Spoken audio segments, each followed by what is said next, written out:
So we're having to get the old leather off of this wheel, and literally it was just deteriorated onto the wheel in just little bitty chunks. So we're literally having to take it off very carefully so that we don't damage the wheel, one little chunk at a time, leaving a little bit on there that we'll come back in and sand once we get the majority of this off. But you can see it's just pulverized all over the wheel. So we got to take it off little by little. It's going to take hours to do this, but for a wheel like this, it's worth it to be able to save a classic steering wheel like this one. So okay, here we are again with this steering wheel off this 240Z. This is actually a Nardi steering wheel, a personal Nardi steering wheel. And we've gone through and very carefully removed all of the old leather off of it, just one little speck at a time. And then after we got all that off, we cleaned it up a little bit, went in and repaired any of the cracked foam areas with a rubber compound. The next thing we've done is we've gone in and cleaned up the spokes. We wanted to leave a little bit of the patinaed,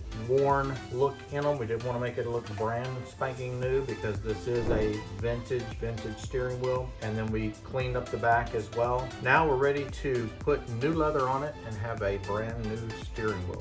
Here is our finished wheel. This is the Nardi personal steering wheel. We've redone it with leather and a gray basting, contrasting basting stitch. And this is Christine. She is the owner of this beautiful car and the steering wheel. And I asked her to just tell briefly a little bit of her story of this car. Well, the steering wheel came out of my father's 1973 Datsun 240Z that he had a small block Chevy, and he drag raced it and was very well known in California.